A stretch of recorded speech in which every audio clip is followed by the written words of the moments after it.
Express অনলাইনে আপনাদের সবাইকে স্বাগত জানাচ্ছি। আজকের এক্সপ্রেস অনলাইনে আমরা যে বিষয়টি নিয়ে আলোচনা করব তার মধ্যে ঘটে গেছে আরো কিছু ঘটনা। অর্থাৎ বিধানসভার বিরোধী দলনেতা শুভেন্দু অধিকারী আজকে একটি সাংবাদিক সম্মেলন করেছেন। আমাদের এই সাবজেক্ট ঠিক হয়ে যাবার অনেক পরে বিকেল 4টের সময় সেই সাংবাদিক সম্মেলনে তিনি আলাপন বন্দ্যোপাধ্যায়ের বিরুদ্ধে দুর্নীতির অভিযোগ এনেছেন, মমতা বন্দ্যোপাধ্যায়ের বিরুদ্ধে একরাশ অভিযোগ এনেছেন। এইসব বিষয়গুলি বাদ দিয়ে আমরা আলোচনার পাসিং রিমার্ক হিসেবে এই বিষয়গুলি আসবে, কিন্তু আমাদের মূল সাবজেক্ট যেটি আজকে সেটি হচ্ছে ভরাডুবির নেপথ্যে। আপনাদের জানিয়ে রাখি, কেন্দ্রীয় স্বরাষ্ট্র মন্ত্রকের অফিসিয়ালরা পশ্চিমবঙ্গে বিজেপির পদস্খলন সম্পর্কে একটি রিপোর্ট তৈরি করেছিলেন অমিত শাহের অনুরোধে। অমিত শাহ জানতে চেয়েছিলেন যে পশ্চিমবঙ্গে ভরাডুবির আসল কারণ কি। কারণ তিনি আশা করেছিলেন এবং বারবার তিনি বলেছেন 200-র বেশি আসন পেয়ে বিজেপি আসবে, কিন্তু বাস্তবে তারা 77টি আসনে সীমাবদ্ধ থেকে গেছে। 213টি আসন নিয়ে সরকার গড়েছে তৃণমূল কংগ্রেস।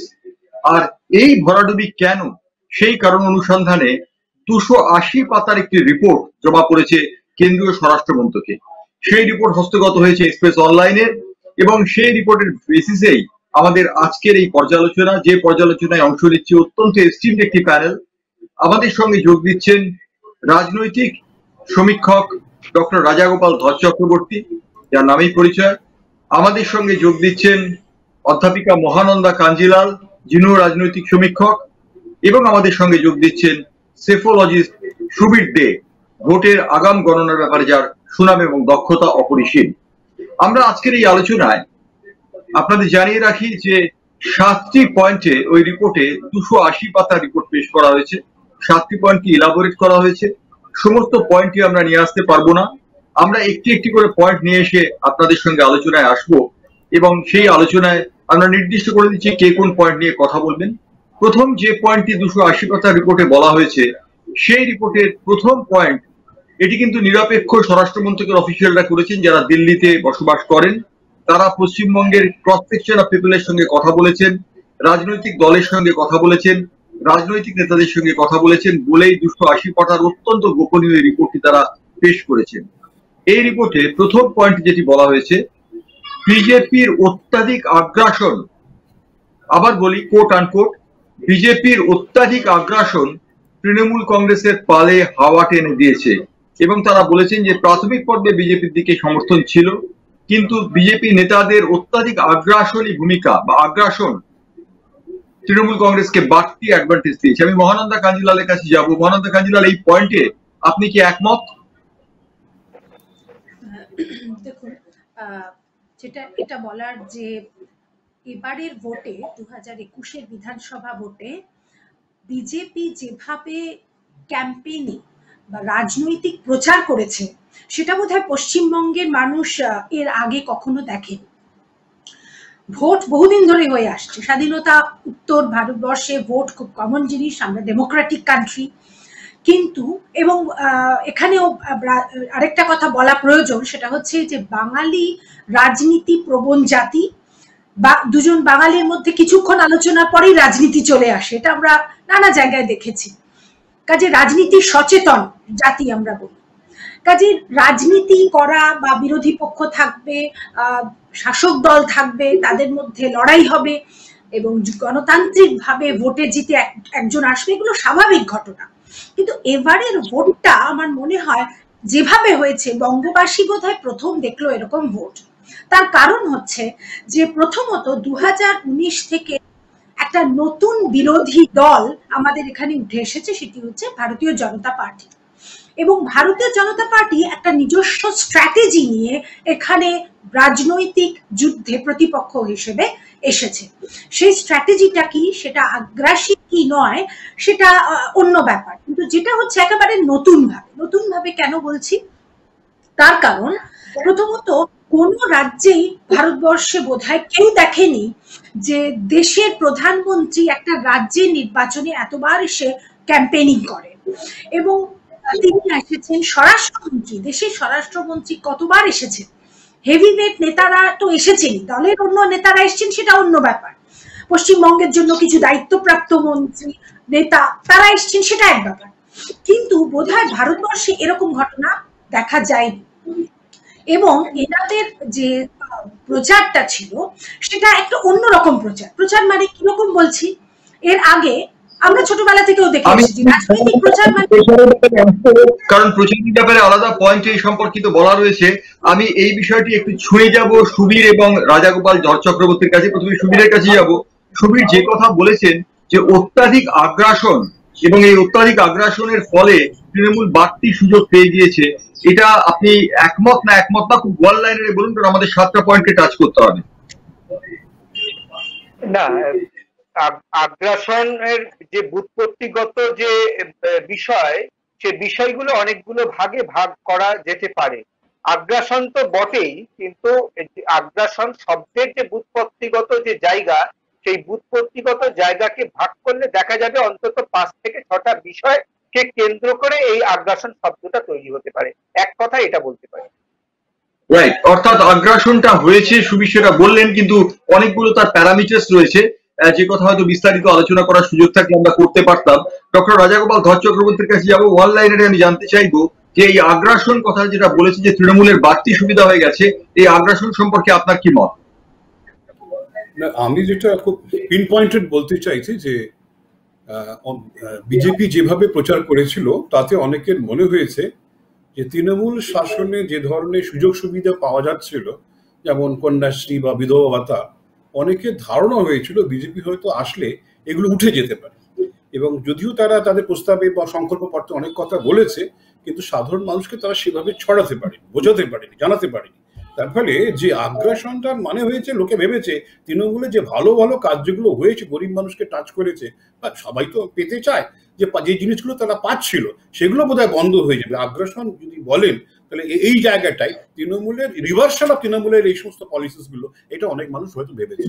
হ্যাঁ, ডক্টর রাজাগোপাল, মহানন্দা এবং জয়দা, আমার একটা কথা বলুন, যেটা বলার, যেটা শেষ করতে পারি, সেটা হচ্ছে যে এই যে প্রচারটা আমি যেটা বলছিলাম, এই প্রচারটা কিন্তু উত্তরপ্রদেশ, বিহার, মধ্যপ্রদেশ দেখেছি, কিন্তু বিশাল র্যালি এবং অত্যন্ত এক্সপেন্সিভ র্যালি, একটা বড় গাড়ি, তাতে ফুল টুল সাজিয়ে ফুল ছড়ানো হচ্ছে, মানে এই ধরনের যে প্রচার, এটা কিন্তু পশ্চিমবঙ্গের ভোটে আগে দেখিনি। এটাতে কিন্তু একটা জিনিস মানে প্রমাণ করার চেষ্টা হয়তো তারা করেছিলেন, সেটা হচ্ছে শক্তি, শক্তি প্রদর্শন। আগ্রাসী কথাটা না বলে আমরা বলতে পারি যে এই প্রচারের মধ্যে দিয়ে একটা শক্তি প্রদর্শনের বার্তা কিন্তু ছিল।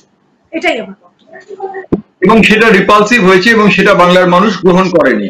অর্থাৎ যেটা মহানন্দা বললেন যে আগ্রাসন নয়, শক্তি প্রদর্শনের একটা বিষয় ছিল, যেটা খানিকটা হলো এক্ষেত্রে কাজ করেছে।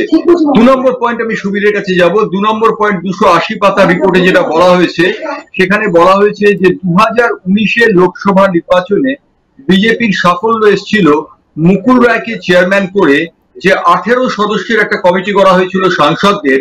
সেই কমিটি স্বাধীনভাবে কাজ করেছিল এবং স্বাধীনভাবে কাজ করে তারা যেহেতু বাঙালির আবেগটাকে উপলব্ধি করতে পেরেছিল, সেই কারণে তারা সফল হয়েছিল 2019-এ, যেটা 2021-এ মিসিং। এবং 2021-এ মিসিং হওয়ার জন্য বিজেপি সেক্ষেত্রে খানিকটা তারা ব্যাক গেছে। কি বলবেন সুবীর? প্রথম কথা হচ্ছে যে সেটা তো একটি সংগঠন, তাদের সংগঠনের ভাবনা চিন্তা নিশ্চয়ই থাকতে পারে। এই সংগঠনের এই ভাবনা চিন্তার সাথে আমি সামান্য অংশ একমত, কিন্তু অধিকাংশটাই কিন্তু আমার অন্যান্য কথা রয়েছে। প্রথম কথা হচ্ছে সেটা হচ্ছে যে এই র্যালি করার যে কথা বললেন, এই র্যালি করার বিষয়টা কিন্তু সব দলেরই আছে এবং তৃণমূল কংগ্রেসেরও কিন্তু এটা আছে। অভিষেক বন্দ্যোপাধ্যায়, মমতা বন্দ্যোপাধ্যায়, এই দুজন মূল ব্যক্তিকে কেন্দ্র করে রাজ্যের যতগুলো জায়গায় র্যালি হয়েছে, সে বিপুল পরিমাণের র্যালি এবং শীততাপ নিয়ন্ত্রিত বাসের মাঝখান থেকে উঠে মানুষজনদের সাথে কথা বলা, এও আমরা দেখেছি। যেমন ওরা রদ করেছে, এরাও তেমন কিন্তু একটা ব্যবস্থা কিন্তু রাজপথে ছিল। তার ফলে এটার মধ্যে কোনো পার্থক্য দেখি না। যে পার্থক্যটা গড়ে দিল ভাবনা চিন্তা এবং লোকসভার রেজাল্ট থেকে বিধানসভার রেজাল্ট এই কয়েকটা মাসে, সেটা হচ্ছে হিন্দু ভোটকে কনসেন্ট্রেট করতে গিয়ে বাংলার মানুষ বড় বিপন্ন হয়ে পড়েছিল নিজেদের অস্তিত্বের কথা ভেবে। সেই অতি হিন্দু, যুক্তিবাদী হিন্দু, মুসলিম এবং যুক্তিবাদী মুসলিম সবাই কিন্তু এই বিষয়টা একটা ভয় পেয়েছিল। এটা হচ্ছে এক। ঠিক মতো বিজেপি বোঝাতে পারেননি, পয়সা খরচা করেছে। 3, বিজেপির যারা স্ট্র্যাটেজিক লেভেলে কাজ করেছে তারা এই যে পশ্চিমবঙ্গের যে রাজনৈতিক মাটি, এই পশ্চিমবঙ্গের রাজনৈতিক মাটিকে বুঝে উঠতে পারেননি।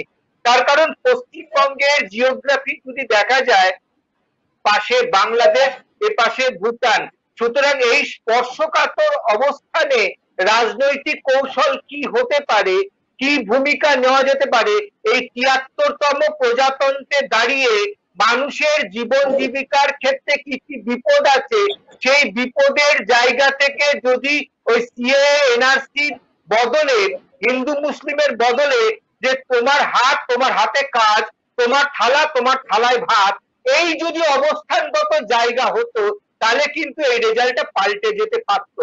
একদিকে বলতে পারি যে মুকুল রায়ের নেতৃত্বে যে 18 সদস্যের কমিটি ছিল তারা এটা বুঝেছিলেন এবং তারা বুঝে সন অফ দ্য সয়েল অর্থাৎ মাটির মানুষের কাছাকাছি পৌঁছেছিলেন, নইলে তারা সাফল্য পেলেন কি করে 2019-এ, তাই নয় কি?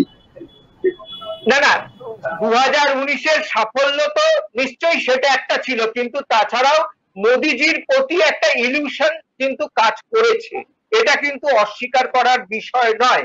দ্বিতীয় বিষয় হচ্ছে 2019-এ হিন্দু ভোটও যদি আপনি দেখেন তাহলে কনসেন্ট্রেট হয়েছে, এবং তৃণমূল থেকে যে ভোট আসার পরিমাণ, মানে তৃণমূলে থাকবো না, সিপিএম কংগ্রেসে যাব না, এই সংখ্যার ভোট কিন্তু বিজেপিতে গেছে। আর একটা জিনিস বিষয়, 2014 থেকে সরকার যখন গঠন হয়েছে, যে পূর্বের প্রতিশ্রুতি এবং পরবর্তী ক্ষেত্রের প্রতিশ্রুতি, এই প্রতিশ্রুতি পূরণের যে সময় মোদিজি চেয়েছিলেন, সেই সময়টার ধাক্কাটা কিন্তু 19-এ দিয়েছে। তার কারণ 19-এ বিপুল ভাবে জয়টা এনে দিয়েছে, কিন্তু 19-এর জয় আরো পয়েন্ট রয়েছে। একটা ব্যাপার বলবো, শুধু একটা ব্যাপার, এই 19 থেকে 21-এর মধ্যে মানুষের জীবনের যে বিপর্যয়, সেটা হচ্ছে করোনা, এবং করোনাকে কেন্দ্র করে যে মানে মানুষের জীবন জীবিকার মধ্যে যে বড় ধাক্কা, সেই ধাক্কাতে মানুষ আশা করেছিল যে মানুষটা 15 লক্ষ টাকার কথা বলেছিলেন, হয়তো সেটা আজকের দিনে কোট আনকোট জুমলা, কিন্তু সেই জায়গার প্রতিশ্রুতি বা সেই আশ্বাস মানুষের মনে একটা কাজ করেছিল 2019-এ, কিন্তু 2019 থেকে 21-এর মধ্যে যে চরম বিপদ মানুষের জীবন জীবিকার ক্ষেত্রে, সেক্ষেত্রে 1,75,000 কোটি টাকার যে মনিটারিয়াম গ্রান্ট, সেই গ্রান্টটা কিন্তু বাস্তবে মানুষের জীবনে রিফ্লেক্ট করেনি। এই হতাশাটা কিন্তু বিজেপির হতাশা এবং মানুষের জীবনে রিফ্লেক্ট করেনি, কিন্তু 2019-এ 2002 থেকে 2021-এ যদি আর্থিক বিপর্যয় হয়, মানুষ যদি জীবন জীবিকা হারায়, তাহলে 2019-এ কোথাও একটা বিজেপি ডেন্ট করেছিল মুকুল রায়ের নেতৃত্বে, যেটা রিপোর্টে বলা হয়েছে। আমি রিপোর্টের কথাটাই তুলে ধরছি। আমি রাজাগোপাল ধর চক্রবর্তীর কাছে ওয়ান লাইনারে যাবো, কিন্তু এটা ওয়ান লাইনারের সাবজেক্ট, ওয়ান লাইনারে যাবো, এবং তারপর মহানন্দার কাছে ওয়ান লাইনারে যাবো। যে সেকেন্ড পয়েন্টটা হয়েছে সে সম্পর্কে রাজাগোপাল কি বলবেন? কোনটা সেকেন্ড? দেখুন, ব্যাপারটা হচ্ছে যে মানে মুকুল রায়ের নেতৃত্বে যে কমিটি হয়েছিল, পরবর্তীকালে আপনি বলছেন কোন কমিটি, আমি সেটা জানি না কি তারা কি করেছিল। রিপোর্ট বলেছে যে 18 সদস্যের হ্যাঁ কমিটি ছিল। দেখুন মানে দেখুন মানে রিপোর্ট 18 সদস্য কমিটি, মানে তারা যে বিশেষ কিছু করে উঠতে পারে, আমি যে জায়গাটা যেতে চাইছি যে কমিটির যে বীরত্ব তা কিন্তু নয়।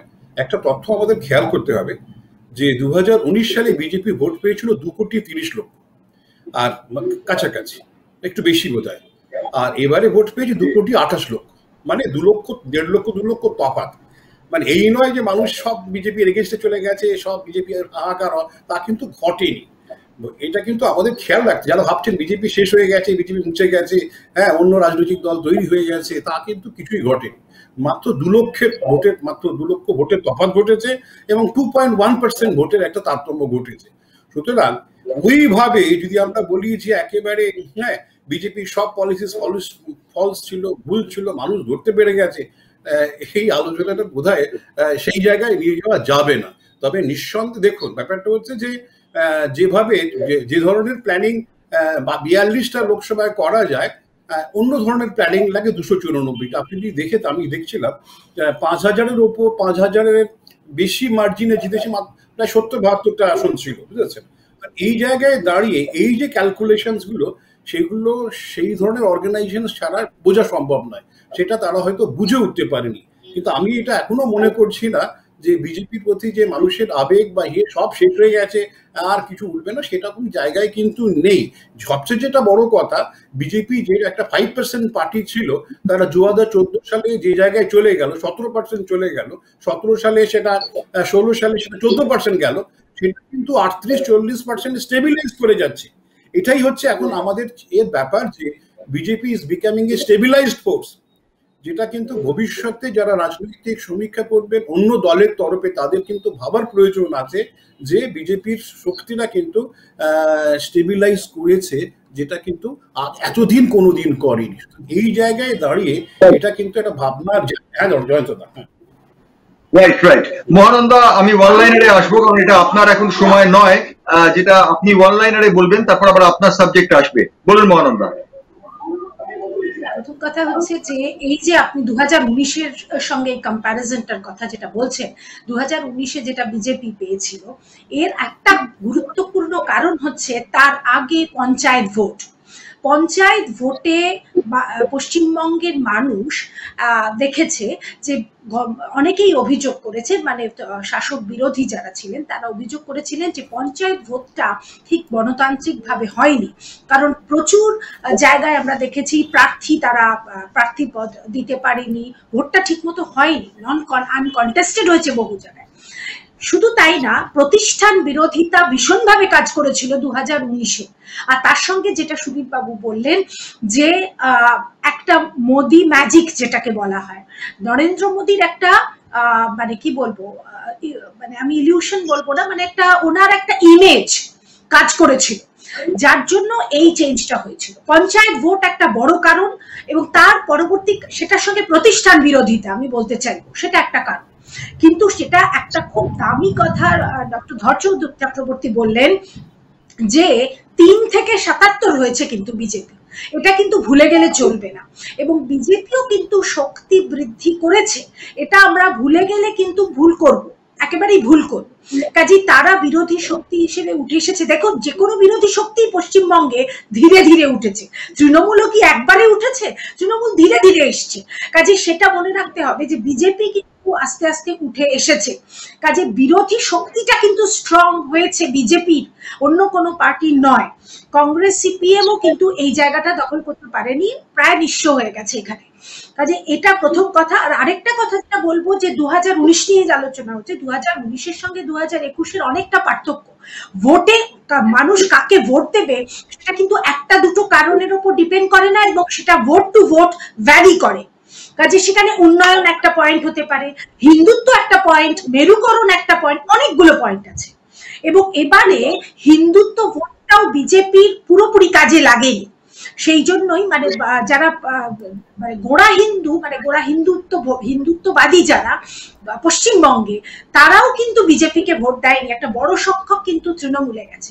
কারণ একটা ব্যাপার তৃণমূল বোঝাতে পেরেছে সামহাও, যে যারা এই রাজ্যে দরিদ্র মানুষ, সাধারণ মানুষ, তাদের পাশে সরকার আছে, বিশেষত জনকল্যাণমূলক প্রকল্পগুলো এক্ষেত্রে বিশেষভাবে কাজে দিয়েছে বলে আমার ধারণা বর্তমান শাসক দলের। এবং এই জনকল্যাণ, আমরা দেখলাম যে 3টে পয়েন্ট যে রিপোর্ট পেশ হয়েছে, সেই 3টে পয়েন্টের মধ্যে 2টি পয়েন্ট, প্রথম 2টি পয়েন্টকে আমাদের যে এস্টিম প্যানেল আজকে রয়েছে সেই প্যানেল গ্রহণ করলেও থার্ড পয়েন্টটিকে তারা কার্যত রিজেক্ট করেছে। তার কারণ, মাফ করবেন, প্রথম 2টো পয়েন্ট তারা নিয়েছে, থার্ড পয়েন্টটাকে তারা রিজেক্ট করেছে। আমি এবার যাবো রাজাগোপাল ধর চক্রবর্তীর কাছে। ডক্টর রাজাগোপাল ধর চক্রবর্তীর রিপোর্টে 4র্থ পয়েন্ট যেটা বলা হয়েছে সেই পয়েন্টটা নিয়ে আসবো। 4র্থ পয়েন্টে বলা হয়েছে আরএসএস অনেক ক্ষেত্রে এই নির্বাচন থেকে দূরে থেকেছে এবং বিজেপি সক্রিয় বিরোধিতা করেছে আরএসএস এর, যার ফলে দেখা গেছে যে আরএসএস অনেক জায়গায় বসে যাওয়াতে বিজেপির যে ভোট শেয়ার সেটা কমে গেছে, কারণ আরএসএস অনেক জায়গা থেকে নিজেদের এখান থেকে সরিয়ে নিয়েছে এবং আরএসএস এর প্রত্যক্ষ বিরোধিতা করেছে বিজেপি। এই বিষয়টিকে আপনি কিভাবে দেখবেন? রিপোর্টে এই কথা বলা হয়েছে, যে রিপোর্টটা জমা করেছি 280 পাতা, সেই রিপোর্টের একটি পয়েন্টে এই কথা বলা হয়েছে। না, এটা এই যেটা সমীক্ষা, সেটার মধ্যে কিছুটা নিশ্চয়ই সত্যতা আছে বা সত্যতা আছে। দেখুন, আরএসএস তো কোনো রাজনৈতিক দল নয়, তারা কিভাবে কি করেছে না করেছে আমার জানা নেই। তবে মোটামুটি বোঝা গেছে যে বিজেপি যাদেরকে প্রার্থী করেছিল তাদেরকে যে আরএসএস সমর্থন করবে না, আরএসএস যে ধরনের স্ট্যান্ড নিয়ে থাকে সেটার সঙ্গে একেবারেই অমিল ছিল বহু প্রার্থী। এবং তৃণমূলের যা সমস্ত রিজেক্টেড নেতাদের নেওয়া হয়েছে এবং সেলিব্রিটিদের যেভাবে বিজেপিতে টিকিট দিয়েছে, সেটা আরএসএস এর যে অফিসিয়াল মানে তাদের যে স্থান সেখান থেকে অনেকটাই পিছনে আছে। সুতরাং প্রার্থী চয়নে যে আরএসএস এর সম্মত হয়নি এটা কিন্তু আমি পরিষ্কার মনে হয়। এছাড়া তারা কি ধরনের ক্যাম্পেইন কিভাবে তারা কাজ করে না করে আমার সঠিক জানা নেই। এর ফলে এই প্রশ্নটা যেটা যারা আইবি ডিপার্টমেন্ট করেছে আমি ঠিক বলতে পারবো না, তবে নিঃসন্দেহে বিজেপির সঙ্গে কোথাও বোধহয় প্রার্থী চয়নে আরএসএস এর মিল ছিল না, এটা বলা যেতেই পারে। হ্যাঁ, রাইট রাইট। আমি সুবিধদের কাছে যাবো। সুবিধদের ওয়ান লাইন এবং যদি এই বিষয়টি সম্পর্কে বলেন, যেটা এই রিপোর্টে বলা হয়েছে আরএসএস এবং বিজেপির যে আরএসএস এর উইথড্র করা নিজেদের বেশ কিছু জায়গা এবং বিজেপির প্রত্যক্ষ বিরোধিতা আরএসএস সম্পর্কে। মূলত এই রিপোর্টের ক্ষেত্রে কোন কোন ইন্ডিকেটরের উপরে এই রিপোর্টটা তৈরি হয়েছে সেটা আমাদের জানা নেই, কিন্তু বাইরের কথা যেটা আমরা শুনছি সেইটার থেকে বলতে পারি যে এটা সত্য যে এই বাইরের থেকে আসা নেতা এবং বিভিন্ন ভাবে যে নেতা নিয়ে আসবার জন্য যে প্রচেষ্টা, আর একটা দিক, আরেকটা দিক হচ্ছে যে সংগঠন এবং সংগঠনের মানুষকে মানুষের কাছে পৌঁছানোর যে প্রচেষ্টা, এই দুটো কিন্তু পার্থক্য তৈরি হয়ে গেছে। তার কারণ যদি ভোটের এই নির্বাচনের যারা প্রতিনিধি বাছার জন্য যে পরিমাণ প্রয়াস তৈরি হয়েছে তার দুটো পথ, একটা হচ্ছে অন্য দল থেকে কোন কোন নেতা নিয়ে আসা যেতে পারে, তার জন্য চার্টার প্লেন থেকে আরম্ভ করে বিবিধ সুবিধা। আরেকটা দিক হচ্ছে যে যারা এই দলটা ওই প্রথম দিন থেকে আজ পর্যন্ত করে যাচ্ছে তাদের প্রতি উদ্যোগ। সুতরাং এই দুটো জায়গা থেকে একটা পার্থক্য গড়েছে। আরএসএস যেহেতু রাজনৈতিক রাইট। আমি সুবিধদের কথাতে আসলাম। আমি এবার আমি মহানন্দা কাঞ্জিলালের কাছে যাবো। মহানন্দা কাঞ্জিলাল, সংক্ষেপে যদি এই পয়েন্ট সম্পর্কে আপনি কিছু বলেন। দেখুন, আরএসএস এর একটা নিজস্ব মতবাদ আছে, সেটা কি সবাই জানি আমরা, হিন্দুত্ববাদ। ঠিক আছে, আমার মনে হয় বাঙালি যথেষ্ট ডেমোক্রেসিতে বিশ্বাস করে, শুধু তাই না সেকুলারিজমে বিশ্বাস করে। সেকুলার কান্ট্রি কি না, সংবিধানে কি আছে, এগুলো সমস্ত অন্য বিষয়, কিন্তু বাঙালি মানসিকভাবে সেকুলার। এবং মানসিকভাবে সেকুলার এই কারণে বলছি, তারা সমস্ত ধর্মের মানুষকে একাত্মভাবে মন থেকে অ্যাকসেপ্ট করে নিয়েছে এবং মানসিকভাবে সেটা তারা বিশ্বাস করে, এবং যার জন্য একটা সম্পূর্ণভাবে ধর্মীয় মতবাদে যারা বিশ্বাস করে, সেটা শুধু হিন্দু নয়, সেটা মুসলমান হতে পারে বা অন্য কোনো ধর্ম হতে পারে, যারা কট্টর কোনো ধর্মীয় মতকে বিশ্বাস করে, অ্যাভারেজ বাঙালি আমি জোর দিয়ে বলতে পারি তাদের খুব একটা সাপোর্ট করবে না। আর আরএসএস কিন্তু এই নির্বাচনে কয়েকটা প্রার্থী দিয়েছিল বলে আমার ধারণা, আমি জানি, কাজেই আলাদা করে, কাজে আমি সেটাতে খুব আশ্চর্য হয়েছিলাম, কারণ মূলত তো আমরা জানি যে বিজেপি পার্টি আরএসএস এর মতবাদটাকেই বিশ্বাস করে। কাজে আমি যখন এর আগে আলোচনা করতে গিয়ে আমি দেখেছি যে আরএসএস কিন্তু খুব কম সংখ্যায় কিন্তু তারা প্রার্থী দিয়েছিল। সেটা কেন করেছিল আমি জানি না, সেটা তাদের মধ্যে একটা আন্ডারস্ট্যান্ডিং এর ব্যাপার, কিন্তু তারা প্রার্থী দিয়েছিল। এবং আরএসএস এর সঙ্গে বিজেপির যে ইন্টারনাল কি দ্বন্দ্ব, সেটাও খুব প্রকাশ্য নয়, কাজে এটা নয়। কিন্তু আমি এই প্রসঙ্গে একটা কথা খুব সংক্ষেপে বলতে চাই যে এই নির্বাচনে জঙ্গলমহল একটা খুব ভাইটাল পয়েন্ট ছিল, কারণ জঙ্গলমহলের ভোটটা 2019-এ অনেকটা বিজেপি পেয়েছিল, কিন্তু এবারে দেখা গেছে জঙ্গলমহলের বেশ কিছু ভোট, মানে আদিবাসী ভোট, তৃণমূল পেয়েছে। জঙ্গলমহল এলাকায় কতগুলো ধর্ম আছে যেগুলো আদিবাসীদের টিপিক্যাল, যেরকম সারি, সারনা, এই ধরনের ধর্মের মানুষ আছে। এই মানুষেরা কিন্তু একটু ভয় পেয়েছে। কি ভয় পেয়েছে? যে বিজেপি এলে হিন্দুত্বটা আমাদের উপর চাপিয়ে দেবে। মানে আমাদের এখানে শুধু হিন্দু, মুসলমান, বৌদ্ধ, শিখ নেই, আরো বহু ধর্ম আছে, বহু আদিবাসী মানুষের নিজস্ব ধর্ম আছে। আমরা বাঙালিরা জানি সেটা রক্ষা করতে, তাদের সেইটুকু সম্মান আমরা দিতে জানি, কিন্তু ওরা ভয় পেয়েছে যে বিজেপি এলে যদি হিন্দু ধর্মটা আমাদের উপর চাপিয়ে দেয়, তাহলে আপনি ভাবুন যে ধর্মের ব্যাপারে ভয়টা কোন লেভেল অবধি গেছে।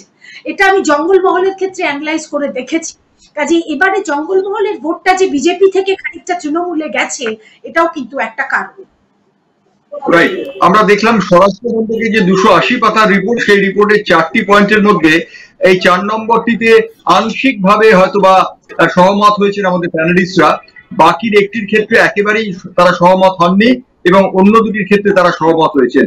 এবার চতুর্থ পয়েন্টে আসছি সুবীরের কাছে। সুবীর, এই 280 পাতার রিপোর্টে এইবার যে পয়েন্টটি বলা হয়েছে সেটা অত্যন্ত ক্রিটিক্যাল এই জন্যে যে এই পয়েন্টটিতে সরাসরি আরোপ আনা হয়েছে। স্বরাষ্ট্রমন্ত্রক এই রিপোর্টটি তৈরি করেছেন, আমি জানিয়ে দিচ্ছি আগেই। 280 পাতার রিপোর্ট মাত্র গতকাল জমা পড়েছে অমিত শাহের টেবিলে।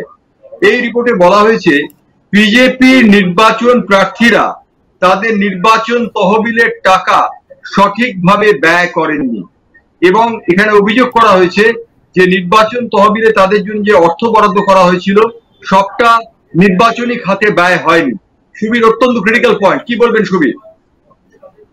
প্রথম কথা, এই নির্বাচনের ক্ষেত্রে 294টা বিধানসভার মধ্যে 292টা বিধানসভায় যে ইনকাম এক্সপেন্ডিচারের যে রিপোর্ট আর কয়েকদিনের মধ্যে দিতে হবে, অর্থাৎ 3 মাসের মধ্যে দিতে হয় প্রত্যেকটা পার্টিতে, এই উত্তরটা তখনই দেওয়া যাবে যে কত পরিমাণ টাকা বিজেপি খরচা করেছে। এক।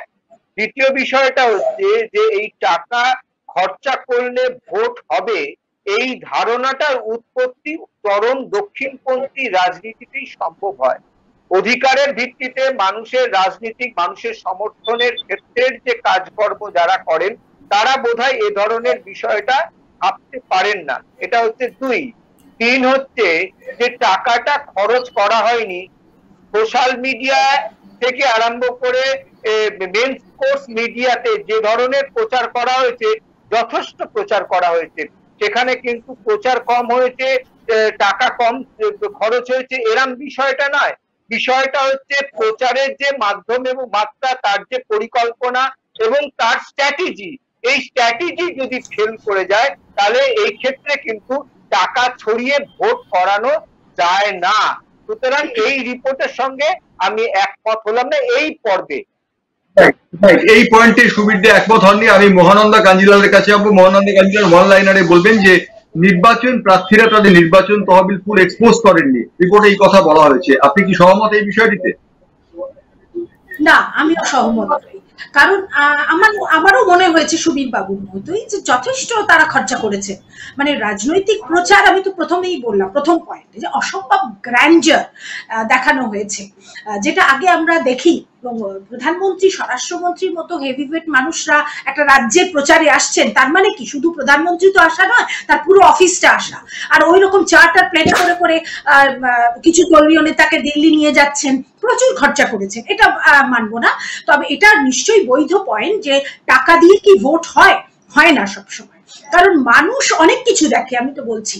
এবং বিজেপির ক্ষেত্রে আমার যেটা ধারণা, যেটা এখানে এই ভোটের মানে প্রবলেম হয়েছে কিছুটা, সেটা হচ্ছে যে ওরা শাসক দলের নেগেটিভ পয়েন্টস গুলোকে হাইলাইট করতে চেয়েছে, কিন্তু সবসময় সেটা কাজে দেয় না। পজিটিভ পয়েন্টস এর উপর বেস করেও কিন্তু ভোট জেতা যায়, সেটা অরবিন্দ কেজরিওয়াল দিল্লি নির্বাচনে দেখিয়ে দিয়েছেন। দিল্লি নির্বাচনে উনি শুধুই পজিটিভ, উনি একেবারেই নেগেটিভ পাবলিসিটি বা নেগেটিভ ভোট ক্যাম্পেনিং না করে শুধু পজিটিভ দিক দেখিয়ে গেছেন, দেখিয়ে কিন্তু ভোটে জিতেছিলেন। এখানে বিজেপির ক্ষেত্রেও তাই হয়েছে যে শাসক বিরোধী কথাবার্তা খালি, যে তৃণমূলের এটা দুর্নীতি ওটা দুর্নীতি ইত্যাদি দেখিয়ে গেছে, চাল চুরি, আমফানের মানে ত্রাণ বন্টনে দুর্নীতি, এসব। কিন্তু পজিটিভ দিকটা খুব স্ট্রং করে দেখানোর কোনো কিছু বোধহয় ওরা পায়নি। সেই জন্য আমার মনে হয় সেটাও জনমানসে একটা প্রভাব ফেলেছে।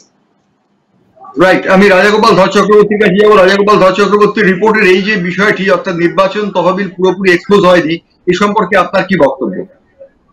না দেখুন, মানে নির্বাচন তহবিল খরচা হলো না হলো তাতে খুব একটা যায় আসে না, বুঝলেন না? মানুষের কাছে পৌঁছানোটা তো খুব দরকার। মানুষের কাছে আমার যেটা বিজেপি স্ট্র্যাটেজিগত দিক যেটা লেগেছে, সেটা হয়েছে যে ওরা খুব বড় বড় মিটিং করেছে, বড় বড় নেতা এসেছেন, হিন্দিতে ভাষণ দিয়েছেন, যেটা সাধারণ মানুষ বোঝেনি। এবং এই ছোট ছোট মিটিং করা, সেইগুলো আমি কখনো বিজেপি দেখিনি। পাড়ায় পাড়ায় ছোট ছোট মিটিং করা এবং বাংলা ভাষায় যে কথাগুলো বলা, সেইগুলো বলার চেষ্টা হয়নি। ওরা হাইলাইট করেছে ওদের কেন্দ্রীয় নেতৃত্বের বা সেন্ট্রাল গভর্নমেন্টের কি কি তারা করেছে, সেগুলো বেশি হাইলাইট করেছে। এবং সেগুলো বাংলার মানুষ এই কলকাতায় বসে বা পশ্চিমবঙ্গে বসে বুঝে উঠতে পারছে না কি হয়েছে না হয়েছে, এবং অধিকাংশটাই ঘটেছে হিন্দি ভাষাতে। ওরা যদি 2019-এ যেটা আপনি প্রথম পয়েন্টটা বললেন, প্রথম কি দ্বিতীয় একটা পয়েন্ট, 2019-এ যেটা করেছিল, ছোট ছোট মিটিং করেছিল, অর্গানাইজেশনকে গুরুত্ব দিয়েছিল, সেই অর্গানাইজেশনের গুরুত্ব এবারে হারিয়ে গেছে বড় বড় মিটিং করতে গিয়ে, হিন্দি ভাষায় মিটিং করতে গিয়ে। এইগুলো কোথাও একটা বোধহয় ওরা মেলাতে পারেনি, তার ফলে ভোট ওদের বাড়েনি। 2 lakh 1.5 lakh 1,80,000, to be very precise, 1,80,000 ভোট কমেছে। এটাই কিন্তু ঘটেছে। ওরা যদি এইসব না করে যদি পাড়ায় পাড়ায় ছোট ছোট মিটিং করতো, হ্যাঁ, টাকা পয়সা, যেটা সুবিধ বাবু এবং মহানন্দাদির সঙ্গে আমি একমত, টাকা পয়সা খরচা টর্চা করে মানুষের মন কিন্তু কেনা যায় না, মানুষের কাছে পৌঁছতে হয়, এবং সেই পৌঁছানোর যে চেষ্টা সেটা হয়নি। এবং আরেকটি যেটা খেয়াল রাখতে হবে, দেখুন পয়েন্ট ওয়াইজ আলোচনা করলে অনেক কিছু রিপিটেশন হয়ে যায়, যেটা অত্যন্ত অত্যন্ত গুরুত্বপূর্ণ। দেখুন, বামেরা গরিব মানুষের কথা বলেছে, তাদের সঙ্গে থাকবো কথা বলেছে, কিন্তু বামেদেরকে তো সব মানুষ পছন্দ করলো না। কেন? মানুষ মনে করছে আমি তৃণমূল আমলে যেগুলো পেতাম সেইগুলো আমি হারাতে চাই না, একেবারে সোজা ব্যাপার। আমি এইগুলো পাচ্ছি, অন্য কেউ এলে, বিজেপি কিন্তু কখনো বলেনি যে আমরা এলে তোমাদের ওইগুলোকে বন্ধ করবো না, এই ভয়টা কিন্তু মানুষের ছিল। বহু মানুষ আমাকে জিজ্ঞেস করেছে। রাইট, আমি এই বিষয়ে আসবো। আমি এবারে 5th পয়েন্টে যাব। 4th পয়েন্টে আমি দেখলাম আমাদের প্যানেলিস্টরা একমত হলেন না স্বরাষ্ট্র মন্ত্রকের যে রিপোর্টটি জমা পড়েছে তার সঙ্গে। আমি 5th পয়েন্টে আসবো। 5th পয়েন্টে বলা হয়েছে বিজেপি বুঝতে পারেনি যে দুর্গাপুজোর মাহাত্ম্য, বিজেপি বুঝতে পারেনি কালী পুজোর মাহাত্ম্য, তারা সেটা বুঝতে না পেরে জয় শ্রীরাম ধ্বনি দিয়ে বাংলার মানুষের মন জয় করার চেষ্টা করেছে। রিপোর্টে পরিষ্কারভাবে বলা হয়েছে রাম কিংবা হনুমান তারা কিন্তু পশ্চিমবঙ্গের উপাস্য দেবতা নন। পরিষ্কার বলা হয়েছে রাম কিংবা হনুমান উপাস্য দেবতা নন। সেক্ষেত্রে কালী পুজো দুর্গাপুজোকে কাজে লাগানো অনেকখানি উচিত ছিল বলে বলা হয়েছে মহানন্দা। এবং একই সঙ্গে বলা হয়েছে যে জয় শ্রীরাম ধ্বনিটা মানুষ আউটরাইট রিজেক্ট করেছে, কারণ মানুষ এর সঙ্গে সাযুজ্য আনতে পারেনি, নিজেদের কোথাও একটা একাত্মবোধ মনে করতে পারেনি। মহানন্দা কি বলবেন? দেখুন, প্রথম কথা হচ্ছে যে এটা ঠিকই যে শ্রীরামচন্দ্রের পুজো বাঙালির ঘরে ঘরে হয় না, বাঙালির ঘরে মা কালীর পুজো হয়, এটা ঠিক কথাই। দুর্গার পুজো হয়, মানে শক্তি আরাধনাটা আমাদের এখানে বেশি হয়। সাউথ ইন্ডিয়ায় যেমন শিবের আরাধনাটা খুব বেশি হয়, বিষ্ণুর আরাধনা, আর নর্থ ইন্ডিয়ায় হয় শ্রীকৃষ্ণ এন্ড শ্রীরামচন্দ্র। সেটা নিয়ে এরকম বলা উচিত না। 33 কোটি দেবতা হিন্দুদের, তারা যে কোনো ধর্ম মানে পুজো করতে পারেন, যে কোনো দেবতাকে বিশ্বাস করতে পারেন, বিশ্বাসের ব্যাপার। কিন্তু এটাও আমি জানাতে চাই যে শ্রীরামকৃষ্ণ দেবের বাড়ির আরাধ্য দেবতা কিন্তু শ্রীরামচন্দ্র। কাজে এটা ওরম ভাবে বলা উচিত নয়, কিন্তু ইন জেনারেল বাঙালি শ্রীরামচন্দ্রের পুজো মানে প্রত্যেক ঘরে ঘরে আপনি দেখবেন না ঠাকুরের আসনে। উচিত নয় মহানন্দা, এথিক্যালি হয়তো বলা উচিত না, কিন্তু যখন একটা রিপোর্ট পেশ হচ্ছে এবং সেখানে যখন পোস্টমর্টেম করা হচ্ছে হারের, কিন্তু এই বিষয়টি চলে আসে। এটা আমার মনে হয় খুব একটা ইম্পর্টেন্ট, মানে এটা কোনো ভোটে কোনো প্রভাব ফেলেছে বলে আমার মনে হয় না। যে রামচন্দ্রকে পুজো করা হয়নি বা কেন মা কালী মা দুর্গাকে পুজো করা হচ্ছে, এটা এইগুলো ধর্মটা অ্যাকচুয়ালি ব্যক্তিগত ব্যাপার। আমি কোন দেবতাকে পুজো করব, কার জপ করব, এটা তো আমরা মানে পার্সোনালি ঠিক করব। ধর্মটাই ব্যক্তিগত, সেটাকে রাজনীতির ময়দানে আনাটাই তো ঠিক নয়। এটাই আমার ব্যক্তিগত বোধ। রাইট, আমি ওয়ান লাইনারে যাব। প্রথমে সুবীরের কাছে। সুবীর, যে এই পয়েন্টটা বলা হয়েছে 5 নম্বর পয়েন্ট, এই পয়েন্টটার সঙ্গে তোমার কি মত, একটু ছোট্ট করে যদি ব্যাখ্যা করো। প্রথম কথা হচ্ছে দেবতারা বড় বিপন্ন আজকে, তার কারণ সিএ এর পর্যায়ে দেবতারা চলে গেছেন যে পশ্চিমবঙ্গে রামচন্দ্র ভূমিপুত্র কি ভূমিপুত্র নন, এই জায়গাতে দেবতারা বড্ড বিপন্ন। তারা বুঝতে চাইছে যে তারা কি পজিশনে থাকবে। আর দ্বিতীয় বিষয়টা হচ্ছে যেটা আমি বলবো যে এই যে কনসেপচুয়ালি এই পশ্চিমবঙ্গের যদি আমি মানে 1951 থেকে 2021 এই নির্দিষ্ট পরিমাণের একটা বড় অংশের সময়কে যদি ধরি রাজনীতি, তাতে যে ধরনের পলিটিক্যাল এডুকেশন এখানে ক্রিয়েট হয়েছে, প্রথমে কংগ্রেস, পরে বাম, তারপরে শেষের 10 বছর তৃণমূল কংগ্রেস, এই জায়গা থেকে পলিটিক্যাল এডুকেশন বা মানে minimum communication with the people in respect of the political instrument, সেই জায়গা থেকে কিন্তু দেবদেবী খুব একটা প্রাধান্য পায়নি পশ্চিমবঙ্গের ক্ষেত্রে। আর যতবারই দেবদেবীর ক্ষেত্র দিয়ে এই ভাবনা চিন্তা করা হয়েছে সেটা কিন্তু খুব ভালো হয়নি। আপনার নিশ্চয়ই মনে কিন্তু আছে, শুধু আমরা বাঙালি জয় শ্রীরাম ধ্বনি দিলেই একটা রাজনৈতিক প্রতিক্রিয়া তৈরি হয়েছে। পশ্চিমবঙ্গে শ্রী শ্রী রামচন্দ্র অথবা হনুমান এরা যথেষ্ট পূজ্য, কিন্তু যে কথা রিপোর্টে বলা হয়েছে যে কালী এবং দুর্গাপুজোকে অনেক বেশি এনক্যাশ করা উচিত ছিল, কারণ রামচন্দ্র এবং হনুমানকে পশ্চিমবঙ্গের মানুষ ঠিক ততটা কাছের দেবতা বলে মনে করেন না। তারা পূজ্য বটেই, কিন্তু কোথাও কাছের দেবতা বলে মনে করেন না। জয় শ্রীরাম ধ্বনি দিলেই তো একটা রিয়াকশন তৈরি হতো, তাই নয় কি? না না, মানুষ জয় শ্রীরাম না জয় কালী না জয় দুর্গা বলবেন এটা বড় কথা না। আর জয় আল্লাহ বলবেন কি জয় খ্রিস্ট বলবেন কি অন্য কিছু বলবেন সেটা ব্যাপার না। এখানকার বাঙালি মানুষ এবং পশ্চিমবঙ্গের মানুষ জনগণ এখানে বুঝতে চায় অন্ন বস্ত্র বাসস্থান আর তাদের অধিকার। এই বিপন্ন অবস্থায় যখন ভোট হচ্ছে, একটা করোনা লকডাউন কর্মহীন অবস্থা, আজকে পশ্চিমবঙ্গের যদি 100 জন মানুষ বসবাস করি, 67 জন মানুষের সঞ্চয়ের হাত পড়ে গেছে। 67 জন মানুষের সঞ্চয় ভেঙে তারা আজকে জীবন জীবিকা চালাচ্ছে। সুতরাং সেই জায়গা থেকে এই বিষয়টা খুব একটা গ্রহণযোগ্য নয়। যে বিজেপি অবাঙালিদের দল, বারবার এই কথা বলা হয়েছে। আমি ডক্টর রাজাগোপাল ধর চক্রবর্তীর কাছে যাবো এই সম্পর্কে অনলাইনার দিতে। বলা হয়েছে যারা রিপোর্ট তৈরি করেছেন তারা হয়তো পলিটিক্যাল ভাবনা থেকে দুষ্ট বলে আমার ধারণা। আমি দেখুন, পরিষ্কার হচ্ছে যে ব্যাপারটা হচ্ছে যে যখন শ্রীরামচন্দ্রের যে জন্মদিন পালন করা হয়, যে সময় করা হয়, বিজেপির তরফ থেকে আমরা কোনো কিছু সে ধরনের অনুষ্ঠান দেখিনি, এটা হচ্ছে একটা দিক। কিন্তু দুর্গাপুজোর সময় অনেকের খেয়াল থাকবে, বিজেপির কিন্তু ওই সল্টলেকের কোনো একটা জায়গায় তারা পুজোর অনুষ্ঠান করেছিল, অনেক নেতা ফেতা এসেছিল, অনুষ্ঠান হয়েছে, দুর্গাপুজোর সময় ঘটেছে। কিন্তু রামচন্দ্রকে নিয়ে তারা জয় শ্রীরাম বলে, এটাদের কর্মীদেরকে একটা উন্মাদনার মধ্যে ফেলে দেয়। যেমন ইনকলাব জিন্দাবাদ, অনেকে মানেই জানেন না ইনকলাব জিন্দাবাদ, কর্মীদের এটা সন্তোষ করলেই একটা রক্তের একটা জেগে যায়। ব্যাপারটা হচ্ছে এটাও তাই, জয় শ্রীরামটার মধ্যে যে রামের প্রতি বিশাল আবেগ তা কিন্তু দেখাচ্ছে না। এটা যদি কোনো রিপোর্ট কেউ বলে থাকে সে কিছুই বোঝার চেষ্টা করেনি, বরঞ্চ সরস্বতী পুজোর নানান জায়গায় জন্মদিনে বিজেপি বিভিন্ন জায়গায় শোভাযাত্রা বের করেছে, অস্ত্র নিয়ে শোভাযাত্রা বের হয়েছে বর্ধমানে, এবং বিভিন্ন জায়গায় বড় বড় শোভাযাত্রা জায়গায় সারা পশ্চিমবঙ্গ জুড়ে সে ধরনের প্রচার কিন্তু সেভাবে কিছু ঘটেনি। এবং আপনাকে দেখতে হবে যে হ্যাঁ, যে রাম পূজা আমি যে সমস্ত আপনি বললেন, যে সময়টাতে গত বছরে কোভিড ছিল, কিছু করেনি, কোভিড থাকাকালীনও কিন্তু দুর্গাপুজোটা করেছে। সুতরাং বিজেপি যে দুর্গাপুজো বিরোধী পশ্চিমবঙ্গের বিজেপি, সেটা কিন্তু কোনোভাবে প্রমাণিত হয়নি। হ্যাঁ, আমার একটা প্রশ্ন আছে রাজাদাকে। হ্যাঁ বলুন।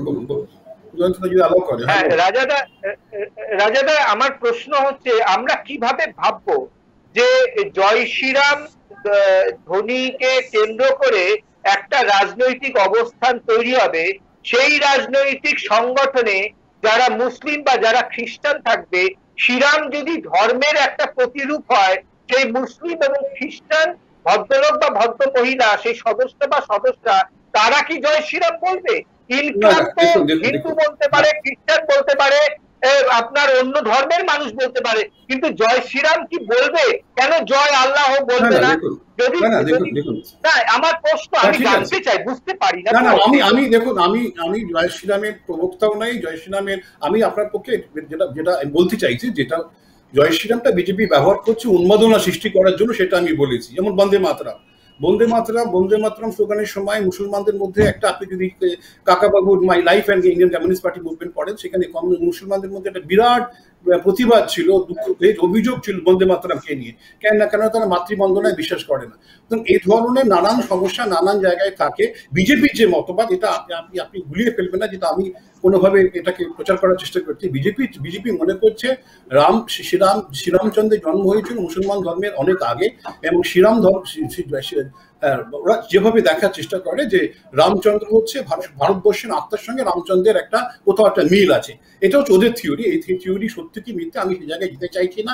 ওরা সেভাবেই কর্মীদের মধ্যে একটা উন্মাদনা সৃষ্টি করতে চাইছে রামের মাধ্যম দিয়ে। এটা হয়তো ওরা ভাবছে অন্য কোনোভাবে এটা হয়তো সম্ভব নয়। এটাই হচ্ছে ওদের থিওরিটিক্যাল পজিশন বলে আমরা দেখলাম যে আমাদের 5 নম্বর পয়েন্ট, অর্থাৎ যেটা স্বরাষ্ট্র মন্ত্রকের রিপোর্ট, সেই 5 নম্বর পয়েন্টটিকেও মোটামুটি রিজেকশনের পর্যায়ে ফেললেন আমাদের প্যানেলিস্টরা।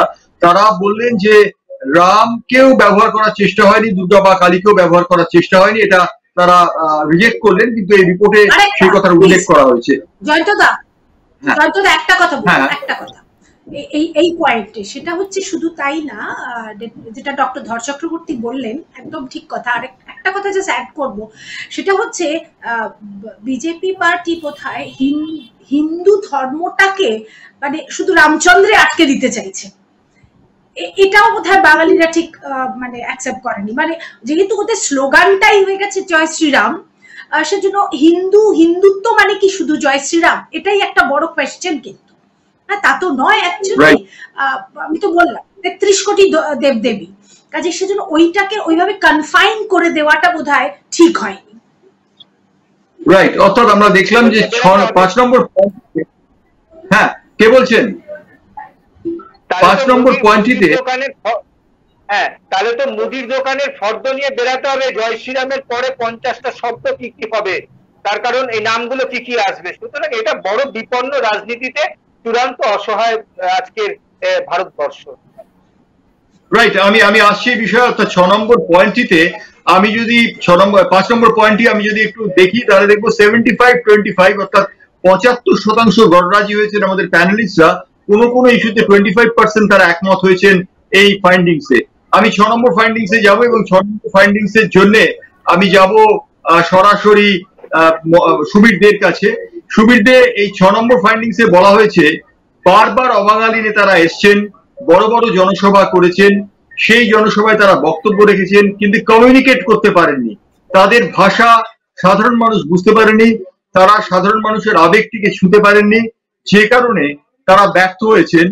ভাষা সমস্যায় ভুগেছে বিজেপি, এবং কেন্দ্রীয় নেতারা যে ভাষায় কথা বলেছেন, যেসব ইস্যুতে কথা বলেছেন, সেগুলো মানুষের হৃদয়কে টাচ করেনি। মিঠুন চক্রবর্তীর মতো সেলিব্রিটিদের জনসভায় প্রচুর ভিড় হয়েছে, কিন্তু সেই ভিড়টা ভোটে পরিণত হয়নি। রিপোর্টের 6 নম্বর পয়েন্টে এই কথা বলা হয়েছে। কি বলবেন সুবীর? প্রথম কথা, পশ্চিমবঙ্গের যে শেষের তথ্য আছে, হিন্দি ভাষা ব্যবহার করতে জানে বা ব্যবহার করে এ ধরনের মানুষের সংখ্যা হচ্ছে 43% পশ্চিমবঙ্গের, এবং এই 43% মানুষের কাছে কি কমিউনিকেট হয়নি তাদের? এটা হচ্ছে বিষয় নয়। বিষয়টা হচ্ছে যে ভারতবর্ষের যে কোনো নেতাই যে কোনো প্রদেশে গিয়ে রাজনৈতিক কর্মসূচি করতে পারে, এটা বিষয়। কিন্তু সেখানে কি স্ট্র্যাটেজি থাকবে, মানুষ কি পাবে, মানুষের কাছে বার্তাটা কি, এই বার্তা দেবার যে পরিকল্পনা, অর্থাৎ বিষয় চয়ন এবং সঠিকভাবে সেটা নিক্ষেপ, এই বিষয় চয়ন এবং সঠিকভাবে নিক্ষেপ, যেটা মানুষের এই ভোটের ক্ষেত্রে বিভিন্ন রাজনৈতিক দল যখন কাজ করে, তারা গ্যাপ অ্যানালিসিস তৈরি করে, একটা রিসোর্স ম্যাপিং করে তারা গ্যাপ অ্যানালিসিস তৈরি করে, সেই গ্যাপকে মিট করার জন্যই গণতন্ত্রের ভোটটা আসে।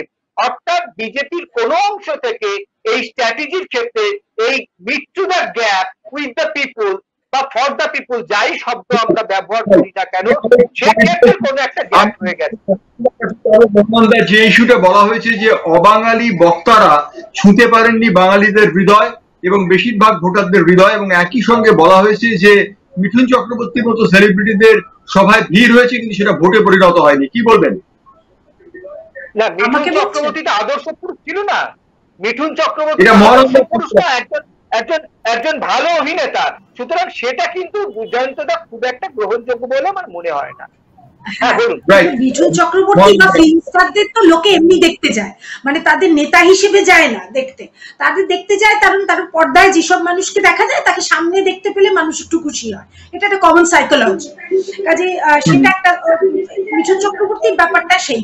কিন্তু এর সঙ্গে কিন্তু আরেকটা ইস্যু জড়িয়ে আছে, সেটা হচ্ছে শুধু অবাঙালি না। অবাঙালি ক্ষেত্রটা আমি অবশ্যই বলবো যে যেভাবে নেতারা এসেছেন এবং হিন্দিতে বক্তৃতা দিয়েছেন, বাঙালিরা হিন্দির अगेंस्टे নয়, কিন্তু যে মানুষ বাংলায় তার নিজের ভাষায় বক্তৃতা দেয় সেটা শুনতে তারা অভ্যস্ত, সেটা শুনতে তারা চায়।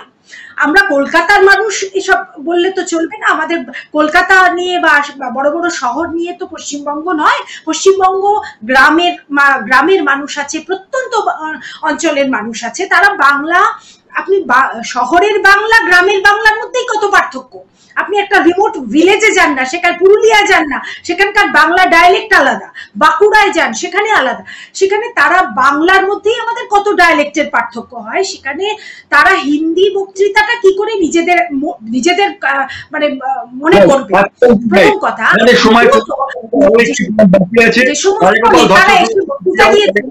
আরেকটা ব্যাপার, তারা আবার বাংলায় কথা বলার চেষ্টা করেছেন, সেটাও খুব অ্যাকসেপ্টেড হয়নি বলে আমার মনে হয়। হিন্দি ভাষীরা কিছু বাংলায়, মানে আমি কিন্তু এই জায়গায় সম্পূর্ণ একমত। যে কমিটি রিপোর্ট তৈরি করেছে যে বিজেপি যেভাবে হিন্দি ভাষায় তাদের ক্যাম্পেইনিং করেছে সেটা মানুষের বোধগম্য হয়নি, এটা পরিষ্কার। এবং যেটা করা দরকার ছিল, যেটা আমি অন্য রাজ্যে গিয়ে দেখেছি, বিশেষ করে যেহেতু আমি কেরালায় কাজ করতাম সেখানে দেখেছি, সেখানে যখন অন্য রাজ্যের বক্তারা আসেন তখন সেখানে সেই বক্তার একটা লোকাল ল্যাঙ্গুয়েজ, মালায়ালাম ল্যাঙ্গুয়েজে মানে অনুবাদ করে দেওয়া হয় তাতে, যাতে মানুষ বুঝতে পারে। কিন্তু এখানে আমি দেখেছি সে ধরনের মানে যখন কোনো সেন্ট্রাল লিডার বক্তৃতা করছেন তার কোনো ধরনের অনুবাদের ব্যবস্থা ছিল না, মানুষ বুঝতে পারছে কি না পারছে সেই ধরনের ব্যবস্থা একেবারেই ছিল না। এবং যে ধরনের অনেকে বক্তব্য একেবারে পশ্চিমবঙ্গ কেন্দ্রিকও ছিল না। তার ফলে আমি এই আমাদের প্যানেলিস্টদের তিনজনের মধ্যে দুজন এই বিষয়টিকে সমর্থন করলেন, অর্থাৎ রিজেক্ট করলেন না, আর একজন আংশিক রিজেক্ট করেছেন, অর্থাৎ সুবীর দে। আমি এবার শেষ পয়েন্টে যাব। শেষ পয়েন্ট রাজা গোপাল ধর চক্রবর্তীর জন্য। 7 পয়েন্ট 280 পাতার রিপোর্টে যেটা বলা হয়েছে, বিজেপির একটি বড় ভুল তৃণমূল থেকে আসা 149 জনকে প্রার্থী করা। রিপোর্টে পরিষ্কার বলা হয়েছে এই তৃণমূল প্রার্থীদের কোনো বিশ্বাসযোগ্যতা ছিল না, তারা 149 জন বিজেপিতে এসেই প্রার্থী হয়ে গেছেন। বিজেপির প্রার্থী তালিকায় পুরনো মুখের অভাব, এবং এই কারণে বিজেপি এবারের নির্বাচনে তারা তৃণমূলের কাছে অনেক বেশি পিছিয়ে পড়েছে। কি বলবেন রাজা গোপাল? আমি এই প্রসঙ্গ আমি বলি যে এটার সঙ্গে আমি সম্পূর্ণ একমত। বিজেপি যে মডেলে এতকাল চালিয়ে এসেছে, আপনি যদি উত্তরপ্রদেশে দেখেন, ত্রিপুরাতে দেখেন, আসামে দেখেন, মহারাষ্ট্রে দেখেন, সব জায়গা থেকেই তারা কিন্তু বিরোধীদের নিয়ে, অন্য দল থেকে লোক নিয়েই তারা কিন্তু সংসার গড়েছিল। একই মডেলে তারা পশ্চিমবঙ্গ জয় করতে চেয়েছে, কিন্তু ব্যাপারটা হয়েছে যে যাদের এমনকি তাদের কোনো জাত বিচার তারা করেনি, মানে কোনো ধরনের ফিল্ট্রেশন তারা করেনি। তার ফলে যে ধরনের অবস্থা ঘটে গেছে, মানে যাদের নামে অভিযোগ আছে, দুর্নীতির অভিযোগ আছে, তাদেরকেও তারা নিয়েছে। এবং তার ফলে মানুষ, মানে বিজেপি এতকাল যেটা বলতো যে পার্টি উইথ এ ডিফারেন্স, মানে সেইটা কিন্তু মানুষ বুঝতে পারেনি। যে তার ফলে আপনি যেটা বললেন অন্য দল থেকে নেওয়া এবং তাদের কতজন যে সৎ লোক, যেটা বিজেপি বলার চেষ্টা করে তাদের নেতারা সৎ, সেইটা কিন্তু তারা ধরে রাখতে পারেনি অন্য পার্টি নেতাদের নেওয়ার ফলে। হ্যাঁ, 149 জনকে প্রার্থী করাটা ভুল। রাজাগোপাল সহমত হয়েছেন। সুবীর কি বলবেন? খুব দ্রুত, আমাদের সময় প্রায় শেষ। সুবীর বলবেন। প্রথম কথা, বিজেপি একটা ক্যাডার বেসড পার্টি, আর বিজেপি সংগঠনতন্ত্রে বিশ্বাসী একটি দল। সুতরাং সেক্ষেত্রে এই ধরনের বাইরে থেকে নেতা নিয়ে আসা সংগঠনের গঠনতন্ত্রের বিপক্ষে যায় মতামত, সেই হিসাবেই বিবেচিত হচ্ছিল এবার ভোটের ক্ষেত্রে তাপ উত্তাপ যেভাবে আমরা পাচ্ছিলাম। আর ক্যাডার বেসড পলিটিক্সে যেটা সমস্যা, যেটা ভালো দিকও আছে, যেটা সমস্যা সেটা হচ্ছে যে দুম করে একজনকে নিয়ে এসে প্রসেস বা পদ্ধতির মাধ্যমে বা একটা নির্দিষ্ট ধারাবাহিক কাজের মধ্যে থেকে নেতৃত্ব উঠে আসে, সেই জায়গার বড়ভাবে দাড়ি টেনে দিয়েছিল এই সিদ্ধান্তে যে অন্য দল থেকে লোক নিয়ে এসে এবার ভোটে দাঁড় করা দেবো। সুতরাং এক্ষেত্রে কিন্তু আমি একমত যে বাইরে থেকে লোক যদি বলে দেন এই বিষয়টি, যে 149 জন তৃণমূল কংগ্রেস থেকে আসা প্রার্থী করাটা কি বিজেপির একটা বড় ভুল? অবশ্যই। প্রথমত এটা দুটো দিক থেকে আমার মনে হয় খারাপ হয়ে, মানে ক্ষতি করেছে বিজেপির। প্রথম কথা হচ্ছে যে যারা তৃণমূল থেকে গেছে, আগে বক্তারা বললেন, তারা কারা সেটা বুঝতে হবে। শুধু তারা যায়নি, বিজেপি পার্টি তাদের অনেক বেশি প্রাধান্য দিয়েছে। যে সমস্ত নেতার বিরুদ্ধে দুর্নীতির মামলা আছে তারা অনেক এছাড়াও আরো অনেকে গেছেন, কিন্তু যাদের নামে দুর্নীতির মামলা আছে তাদের ভোটে দাঁড় করিয়েছেন, তারা হয়তো জিতেছেন, কিন্তু এরকম আরো বহু নেতা যাদের বিরুদ্ধে অভিযোগ আছে তারা সাদরে মানে তাদের গ্রহণ করেছে। আর আরেকটা পয়েন্ট হচ্ছে যারা এক্সিস্টিং বিজেপি ছিল তাদের মধ্যে একটা অসন্তোষ তৈরি হয়েছে। 7টি পয়েন্টের রিপোর্ট করেছিল আমাদের এস্টিম প্যানেলিস্ট, যাদের মধ্যে 2জন রাজনৈতিক বিশেষজ্ঞ সমীক্ষক, একজন ডক্টর রাজাগোপাল দত্ত চক্রবর্তী, একজন মহানন্দা কাঞ্জিলাল অধ্যাপিকা এবং সেফোলজিস্ট সুবীর দে। তারা 4টি পয়েন্টে কার্যত একমত হয়েছেন, 3টি পয়েন্ট তারা আউটরাইট রিজেক্ট করেছেন। তবে স্বরাষ্ট্রমন্ত্রক এই রিপোর্টটি জমা পড়েছে, এটি একান্ত গোপনীয় রিপোর্ট, এটি প্রকাশ্যে এখনো আসেনি বা আসবে বলে এরকম সম্ভাবনাও নেই, আবার আসতেও পারে। কারণ বিজেপি এই রিপোর্টের উপর ভিত্তি করে কাজ করবে কিনা অমিত শাহ সেটা বলতে পারেন, কারণ এই রিপোর্ট সরাসরি অমিত শাহর কাছে জমা পড়েছে, যা এক্সপ্রেস অনলাইনের হাতে এসছে। আজকে আমরা এই 280 পাতা রিপোর্টের পর্যালোচনা করলাম। প্রত্যেক প্যানেলিস্ট তাদের নিজস্ব মতামত দিয়েছেন এবং একটি জিনিসে আমরা ইনফারেন্সে এলাম যে এটা বিজেপি একদম হারিয়ে যাবার মতো পার্টি নয়। তারা 77টি আসন পেয়েছে, সুতরাং তাদের রাইট অফ করা যাবে না, কিন্তু একই সঙ্গে তাদের বিপর্যয়ের কারণ অনুসন্ধানের প্রয়োজন রয়েছে। বিভিন্ন কারণ উঠে এসছে, ভবিষ্যতে এর থেকে শিক্ষা বিজেপি নিতে পারে কিনা আমরা লক্ষ্য রাখবো। তবে আজকের এক্সপ্রেস অনলাইনে আমার প্যানেলিস্টদের প্রত্যেককে নমস্কার জানিয়ে অনুষ্ঠান শেষ করছি। নমস্কার।